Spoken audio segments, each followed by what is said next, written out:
ಓಂ ಶಾಂತಿ. ಇಂದಿನ ದಿನಾಂಕ 19/12/2023. ಮಧುರ ಮಕ್ಕಳೇ, ಸರ್ವೀಸಿನ ವೃದ್ಧಿಗಾಗಿ ಹೊಸ ವಿಧಾನಗಳನ್ನು ರಚಿಸಿ ಹಳ್ಳಿಗೆ ಹೋಗಿ ಸರ್ವೀಸ್ ಮಾಡಿ. ಸರ್ವೀಸ್ ಮಾಡುವುದಕ್ಕಾಗಿ ಜ್ಞಾನದ ಪರಾಕಾಷ್ಠತೆ ಬೇಕಾಗಿದೆ. ಪ್ರಶ್ನೆ: ಬುದ್ಧಿಯಿಂದ ಹಳೆಯ ಪ್ರಪಂಚವನ್ನು ಮರೆಯಲು ಸಹಜವಾದ ಯುಕ್ತಿ ಯಾವುದಾಗಿದೆ? ಉತ್ತರ: ಮನೆಯನ್ನು ಪರಮಧಾಮ ಪದೇ ಪದೇ ನೆನಪು ಮಾಡಿ. ಈಗ ಈ ಮೃತ್ಯು ಲೋಕದಿಂದ ಲೆಕ್ಕಾಚಾರವನ್ನು ಮುಗಿಸಿಕೊಂಡು ಅಮರ ಲೋಕಕ್ಕೆ ಹೋಗಬೇಕೆನ್ನುವ ಬುದ್ಧಿ ಇರಬೇಕು. ದೇಹದಿಂದಲೂ ಭಿಕ್ಷುಕ, ಈ ದೇಹವು ನನ್ನದಲ್ಲ. ಈ ಅಭ್ಯಾಸವಿದ್ದಾಗ ಹಳೆಯ ಪ್ರಪಂಚವು ಮರೆತು ಹೋಗುತ್ತದೆ. ಈ ಹಳೆಯ ಪ್ರಪಂಚದಲ್ಲಿರುತ್ತಾ ತಮ್ಮ ಸ್ಥಿತಿಯನ್ನು ಪರಿಪಕ್ವ ಮಾಡಿಕೊಳ್ಳಬೇಕು.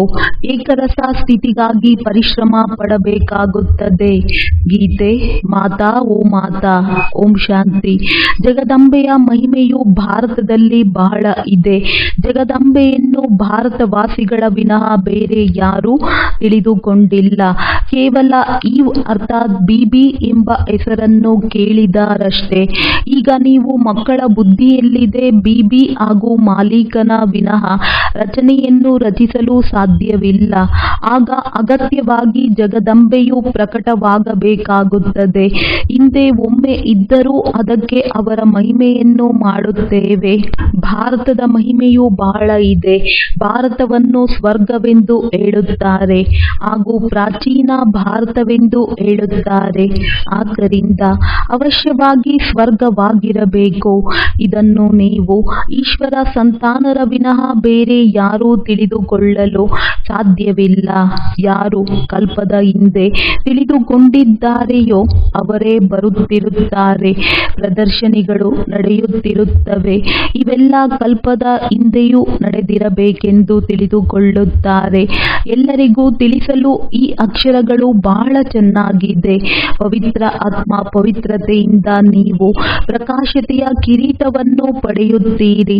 ಹಾಗೆಯೇ ದಾನ ಪುಣ್ಯ ಮಾಡುವವರಿಗೆ ಪುಣ್ಯಾತ್ಮನೆಂದು ಕರೆಯುತ್ತಾರೆ. ಅದನ್ನು ಆಂಗ್ಲ ಭಾಷೆಯಲ್ಲಿ ಫಿಲಾಂಥ್ರಪಿಸ್ಟ್, ಮಹಾದಾನಿ ಎಂದು ಕರೆಯುತ್ತಾರೆ. ಪವಿತ್ರರಿಗೆ ನಿರ್ವಿಕಾರಿ ಎಂದು ಹೇಳಲಾಗುತ್ತದೆ. ಹೀಗೆ ಭಿನ್ನ ಭಿನ್ನವಾದ ಅಕ್ಷರಗಳಿವೆ. ಭಾರತದಲ್ಲಿ ಬಹಳ ದಾನ ಪುಣ್ಯ ಮಾಡುತ್ತಾರೆ. ಆದರೆ ವಿಶೇಷವಾಗಿ ಗುರುಗಳಿಗೆ ದಾನ ಮಾಡುತ್ತಾರೆ. ಅವರಿಗೆ ಪವಿತ್ರ ಆತ್ಮನೆಂದು ಹೇಳಬಹುದು, ಆದರೆ ಪುಣ್ಯಾತ್ಮನೆಂದು ಹೇಳಲಾಗುವುದಿಲ್ಲ. ಅವರು ದಾನ ಪುಣ್ಯ ಮಾಡುವುದಿಲ್ಲ, ಆದರೆ ದಾನ ಪುಣ್ಯವನ್ನು ತೆಗೆದುಕೊಳ್ಳುತ್ತಾರೆ. ಈಗ ಇವೆಲ್ಲವುಗಳಿಂದ ಬುದ್ಧಿಯೋಗವನ್ನು ತೆಗೆದು ಒಬ್ಬ ತಂದೆಯೊಂದಿಗೆ ಜೋಡಿಸಬೇಕು. ಆದುದರಿಂದ ತಂದೆಯು ಇವೆಲ್ಲವೂ ಸರಿಯಿಲ್ಲವೆಂದು ಹೇಳಬೇಕಾಗುವುದು. ಆದರೆ ನಾನು ಇವರೆಲ್ಲರ ಉದ್ಧಾರವನ್ನು ಮಾಡಲು ಬರುತ್ತೇನೆ. ನೀವು ಜ್ಞಾನ ಸಾಗರನಿಂದ ಬಂದಿರುವಂತಹ ಜ್ಞಾನ ಗಂಗೆಯರಾಗಿದ್ದೀರಿ. ವಾಸ್ತವದಲ್ಲಿ ಗಂಗೆ ಎಂಬ ಶಬ್ದವೂ ಸಹ ಸರಿಯಿಲ್ಲ, ಆದರೆ ಗಾಯನವಿದೆ. ಆದುದರಿಂದ ಹೋಲಿಸಲಾಗಿದೆ. ತಂದೆಯು ಬಂದು ಹಳೆಯ ಜಗತ್ತಿನ ಹಳೆಯ ಎಲ್ಲ ವಸ್ತುಗಳನ್ನು ಹೊಸದನ್ನಾಗಿ ಮಾಡುತ್ತಾರೆ. ಸ್ವರ್ಗವು ಹೊಸ ವಸ್ತುವಾಗಿದೆ. ಹೊಸ ವಸ್ತುವಿನ ಸಮಾಚಾರವನ್ನು ತಂದೆಯೊಬ್ಬರೇ ತಿಳಿದುಕೊಂಡಿದ್ದಾರೆ. ಪ್ರಪಂಚದವರು ತಿಳಿದುಕೊಂಡಿಲ್ಲ. ಭಗವಾನು ವಾಚ. ಆದರೆ ಗೀತೆಯಲ್ಲಿ ಕೃಷ್ಣನ ಹೆಸರನ್ನು ಹಾಕಿರುವುದರಿಂದ ಎಲ್ಲರ ಬುದ್ಧಿಯೋಗ ಭಗವಂತನಿಂದ ದೂರವಾಗಿ ಬಿಟ್ಟಿದೆ. ಆದುದರಿಂದ ಸರ್ವವ್ಯಾಪಿ ಎಂದು ಹೇಳಿಬಿಟ್ಟಿದ್ದಾರೆ. ಕೃಷ್ಣನ ಜೊತೆ ಬಹಳಷ್ಟು ಜನರ ಬುದ್ಧಿಯೋಗವಿರುತ್ತದೆ. ಎಲ್ಲೆಲ್ಲಿ ಗೀತೆಗೆ ಮಾನ್ಯತೆ ಕೊಡುತ್ತಾರೆ ಅಲ್ಲಿ ಕೃಷ್ಣನಿಗೆ ಮಾನ್ಯತೆ ಇದೆ. ವಾಸ್ತವಿಕವಾಗಿ ತಂದೆಯ ಮಹಿಮೆ ಎಂಬ ಟೋಪಿಯನ್ನು ಮಗನಿಗೆ ಹಾಕಿದ್ದಾರೆ. ಇದು ಸಹ ನಾಟಕದಲ್ಲಿ ನೋಂದಾಯಿಸಲ್ಪಟ್ಟಿದೆ. ಇದನ್ನು ತಂದೆಯೇ ಬಂದು ತಿಳಿಸುತ್ತಾರೆ. ತಂದೆಯು ಪದೇ ಪದೇ ತಿಳಿಸುತ್ತಾರೆ. ಯಾರಾದರೂ ಬಂದಾಗ ಪ್ರತಿಯೊಬ್ಬರ ಕರ್ತವ್ಯವನ್ನು ಕೇಳಿ ಇವರೊಂದಿಗೆ ನಿಮ್ಮ ಸಂಬಂಧವೇನಾಗಿದೆ?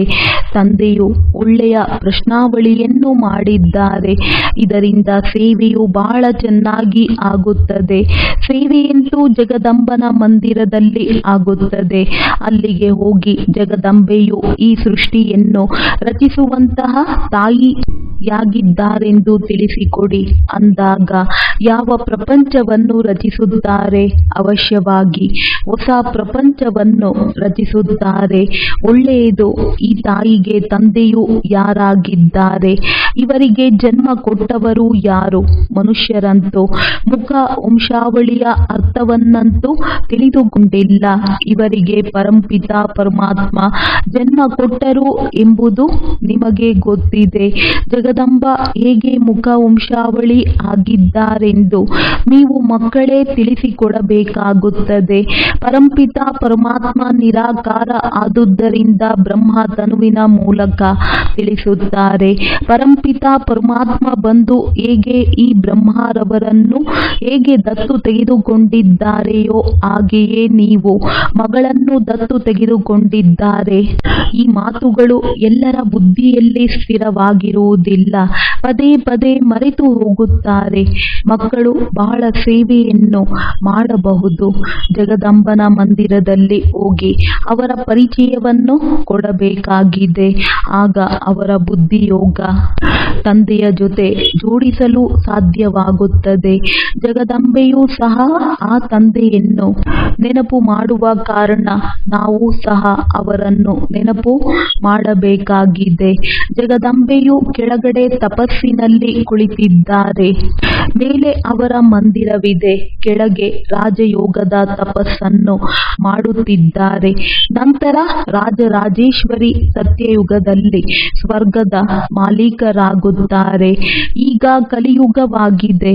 ಮತ್ತೆ ಯಾವಾಗ ತಪಸ್ಸಿನಲ್ಲಿ ಕುಳಿತುಕೊಳ್ಳುತ್ತಾರೋ ಆಗ ಸ್ವರ್ಗದ ಮಾಲೀಕರಾಗುವವರಲ್ಲವೇ? ನಿಮ್ಮ ಬುದ್ಧಿಯಲ್ಲಿ ಈ ಎಲ್ಲ ಜ್ಞಾನವು ಇರಬೇಕಾಗಿದೆ. ಈ ಸತ್ಯವಾದ ಸಲಹೆಯನ್ನು ಮನುಷ್ಯರಿಗೆ ಕೊಡಲಾಗುತ್ತದೆ. ನೀವು ಪ್ರತಿಯೊಬ್ಬರಿಗೂ ಪರಿಚಯ ಕೊಡುತ್ತೀರಿ. ಆದರೆ ಎಲ್ಲರ ಬುದ್ಧಿಯಲ್ಲಿ ಒಮ್ಮೆಯೇ ಕುಳಿತುಕೊಳ್ಳುವುದಿಲ್ಲ. ಯಾವಾಗ ಸೇವೆಯಲ್ಲಿ ತೊಡಗುತ್ತಾರೆಯೋ ಆಗ ಬುದ್ಧಿಯಲ್ಲಿ ಚೆನ್ನಾಗಿ ಮಾಡಲ್ಪಟ್ಟಿದೆ. ಲಕ್ಷ್ಮೀ ನಾರಾಯಣರ ಮಂದಿರದಲ್ಲಿ ಹೋಗಿ ನೀವು ತಿಳಿಸಿಕೊಡಬಹುದು. ತಂದೆಯು ತಿಳಿಸುತ್ತಾರೆ, ನನ್ನ ಭಕ್ತರಿಗೆ ತಿಳಿಸಿಕೊಡಿ. ಅಗತ್ಯವಾಗಿ ಭಕ್ತರು ಮಂದಿರಗಳಲ್ಲಿ ಸಿಗುತ್ತಾರೆ. ಅವರಿಗೆ ಹೀಗೆ ಪ್ರೀತಿಯಿಂದ ತಿಳಿಸಿಕೊಡಿ. ಲಕ್ಷ್ಮೀ ನಾರಾಯಣರ ಚಿತ್ರವನ್ನು ತೋರಿಸುತ್ತಾ ಇವರನ್ನು ಎಲ್ಲರೂ ಸ್ವರ್ಗದ ಮಾಲೀಕರೆಂದು ಹೇಳುತ್ತಾರಲ್ಲವೇ? ಒಳ್ಳೆಯದು. ಈಗ ಏನಿದೆ? ಅಗತ್ಯವಾಗಿ ಈಗ ಕಲಿಯುಗವಿದೆ.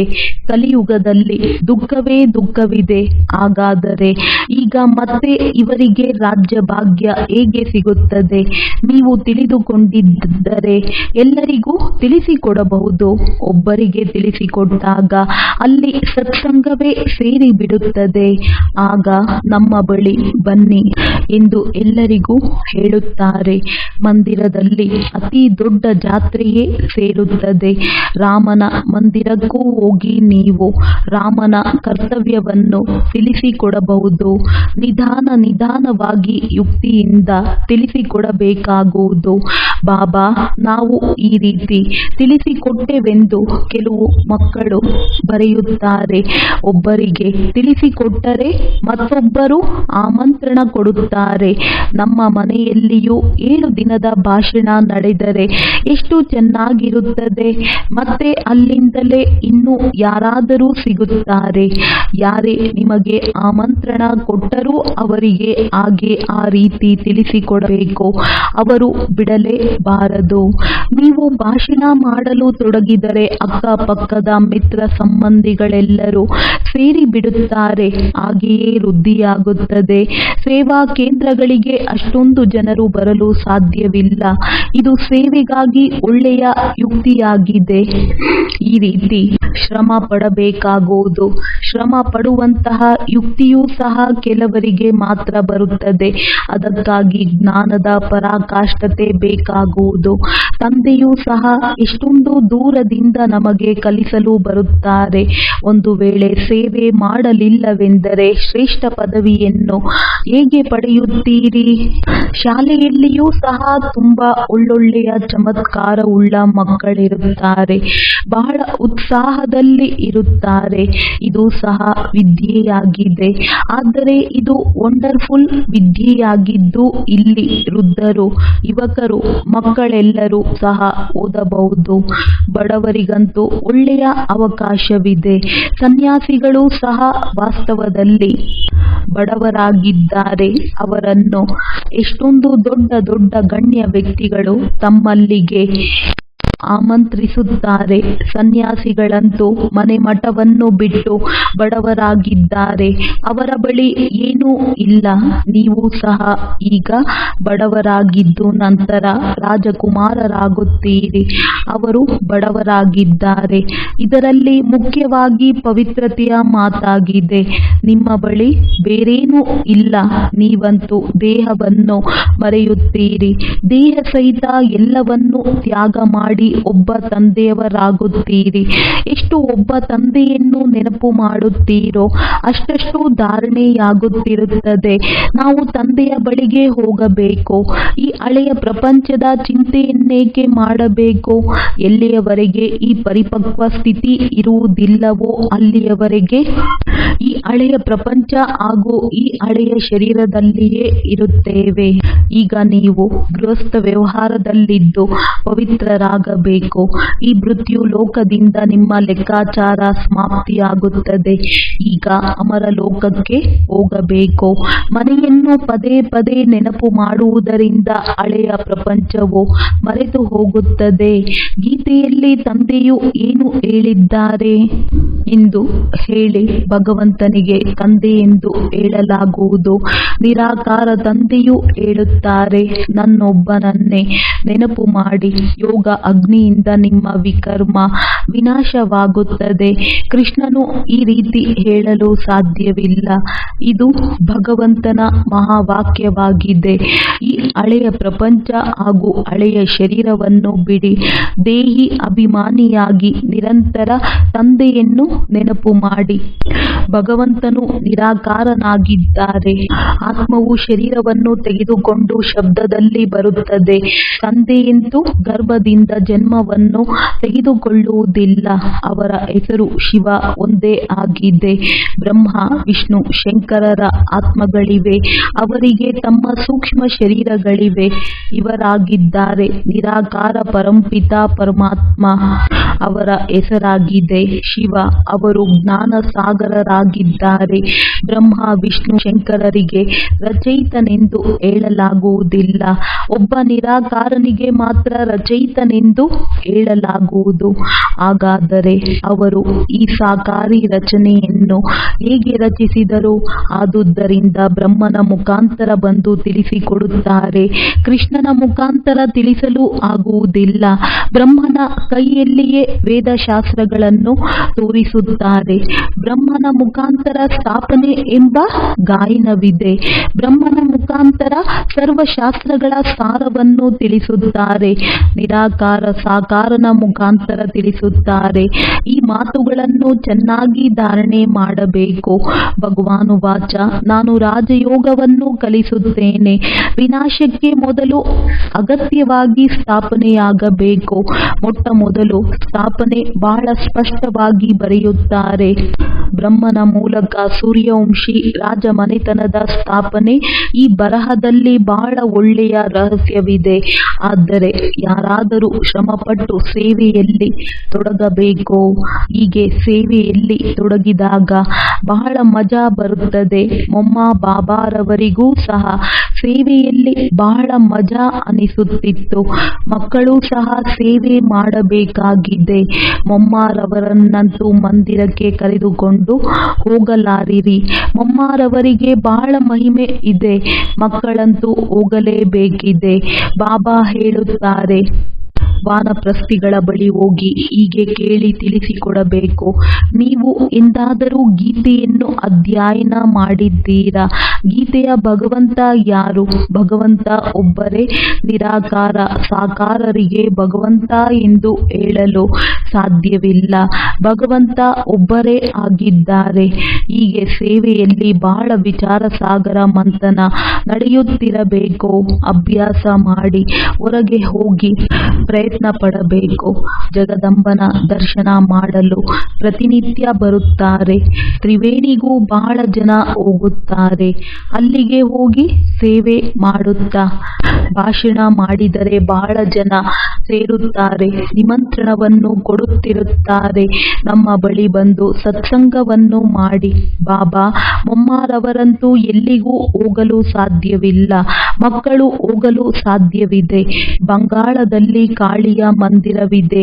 ಅಲ್ಲಿಯೂ ಬಹಳ ಸರ್ವಿಸ್ ಮಾಡಲು ಸಾಧ್ಯ. ಕಾಳಿ ಯಾರು? ಇದರ ಬಗ್ಗೆ ಭಾಷಣ ಮಾಡಿ.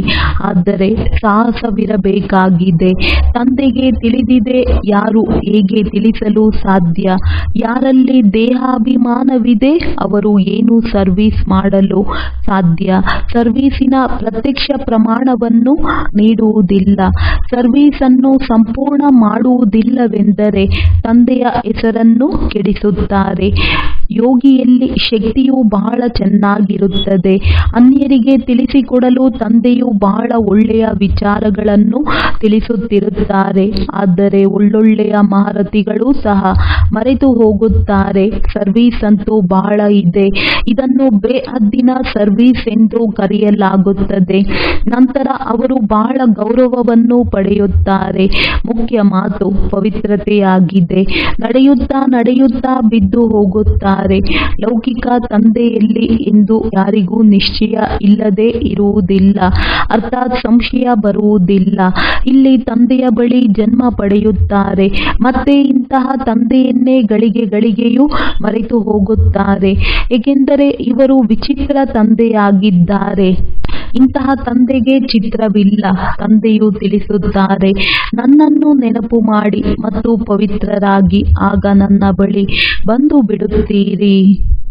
ನಾನೇ 84 ಜನ್ಮಗಳ ಪಾತ್ರವನ್ನು ಅಭಿನಯಿಸುತ್ತೇನೆ ಎಂದು ಆತ್ಮವು ತಿಳಿಯುತ್ತದೆ. ಆತ್ಮನಲ್ಲಿ ಎಲ್ಲ ಪಾತ್ರವೂ ನೋಂದಾವಣೆಯಾಗಿದೆ. ಶರೀರದಲ್ಲಿ ಪಾತ್ರವಿಲ್ಲ. ಇಷ್ಟು ಚಿಕ್ಕ ಆತ್ಮನಲ್ಲಿ ಎಷ್ಟು ದೊಡ್ಡ ಪಾತ್ರವಿದೆ. ಬುದ್ಧಿಯಲ್ಲಿ ಎಷ್ಟೊಂದು ನಶೆ ಇರಬೇಕು. ವ್ಯವಹಾರದ ಜೊತೆಗೆ ಈ ಸೇವೆಯನ್ನು ಮಾಡಬೇಕು. ತಂದೆ ತಾಯಿಯಂತೂ ಎಲ್ಲಿಗೂ ಹೋಗುವುದಿಲ್ಲ. ಮಕ್ಕಳು ಎಲ್ಲಿ ಬೇಕಾದರೂ ಹೋಗಿ ಸರ್ವಿಸ್ ಮಾಡಬಹುದು. ಮಕ್ಕಳಿಗೆ ಅದೃಷ್ಟಶಾಲಿ ನಕ್ಷತ್ರಗಳೆಂದು ಕರೆಯಲಾಗುತ್ತದೆ. ಒಳ್ಳೆಯದು.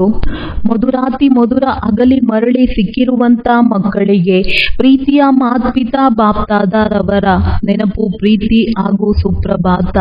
ಆತ್ಮೀಯ ಮಕ್ಕಳಿಗೆ ಆತ್ಮೀಯ ತಂದೆಯ ನಮಸ್ತೆ. ಧಾರಣೆಗಾಗಿ ಮುಖ್ಯ ಸಾರ: ದೇಹಾಭಿಮಾನವನ್ನು ಬಿಟ್ಟು ಸರ್ವಿಸ್ ಮಾಡಬೇಕಾಗಿದೆ. ವಿಚಾರ ಸಾಗರ ಮಂಥನ ಮಾಡಿ ಬೇಹದ್ದಿನ ಸರ್ವೀಸಿನ ಪ್ರತ್ಯಕ್ಷ ಪ್ರಮಾಣವನ್ನು ಕೊಡಬೇಕಾಗಿದೆ. ಈ ಮೃತ್ಯು ಲೋಕದಿಂದ ಹಳೆಯದೆಲ್ಲ ಲೆಕ್ಕಾಚಾರವನ್ನು ಸಮಾಪ್ತಿ ಮಾಡಬೇಕಾಗಿದೆ. ಹಳೆಯ ಶರೀರ ಮತ್ತು ಹಳೆಯ ಪ್ರಪಂಚವನ್ನು ಬುದ್ಧಿಯಿಂದ ಮರೆತು ಹೋಗಬೇಕಾಗಿದೆ. ವರದಾನ: ಒಬ್ಬರದೇ ಸ್ಮೃತಿಯ ಮುಖಾಂತರ ಏಕರಸ ಸ್ಥಿತಿ ಮಾಡಿಕೊಳ್ಳುವಂತಹ ಶ್ರೇಷ್ಠ ಪದವಿಗೆ ಅಧಿಕಾರಿ ಭವ. ಏಕರಸ ಸ್ಥಿತಿ ಮಾಡಿಕೊಳ್ಳಬೇಕಾದರೆ ಸದಾ ಒಬ್ಬರ ಸ್ಮೃತಿಯಲ್ಲಿ ಸ್ಥಿತರಾಗಿರಿ. ಒಂದು ವೇಳೆ ಒಬ್ಬರಿಗೆ ಬದಲಾಗಿ ಬೇರೆ ಯಾರದೇ ನೆನಪು ಬಂದರೂ ಸಹ ಏಕರಸದ ಬದಲಾಗಿ ಬಹುರಸ ಸ್ಥಿತಿಯಾಗಿ ಬಿಡುವುದು. ಯಾವ ಸಮಯದಲ್ಲಿ ಯಾವುದೇ ರಸ ಆಕರ್ಷಣೆ ಮಾಡಿದಾಗ ಅದೇ ಸಮಯದಲ್ಲಿ ಒಂದು ವೇಳೆ ನಿಮ್ಮ ಅಂತಿಮ ಸಮಯ ಬಂದಿತೆಂದರೆ ಶ್ರೇಷ್ಠ ಪದವಿ ಸಿಗಲು ಸಾಧ್ಯವಿಲ್ಲ. ಆದ್ದರಿಂದ ಪ್ರತಿ ಸೆಕೆಂಡ್ ಗಮನ ಇಟ್ಟುಕೊಳ್ಳಿ. ಸದಾ ಒಬ್ಬರ ಪಾಠ ಪಕ್ಕಾ ಆಗಿರಲಿ. ಒಬ್ಬ ತಂದೆ ಸಂಗಮದ ಒಂದೇ ಸಮಯ ಮತ್ತು ಏಕರಸ ಸ್ಥಿತಿಯಲ್ಲಿರಬೇಕು. ಆಗ ಶ್ರೇಷ್ಠ ಪದವಿಯ ಅಧಿಕಾರ ಸಿಕ್ಕಿಬಿಡುವುದು. ಸ್ಲೋಗನ್: ಶುದ್ಧ ಸಂಕಲ್ಪಗಳ ಭೋಜನ ಸ್ವೀಕಾರ ಮಾಡುವಂತವರೇ ಸತ್ಯ ವೈಷ್ಣವರಾಗಿದ್ದಾರೆ. ಒಳ್ಳೆಯದು. ಓಂ ಶಾಂತಿ.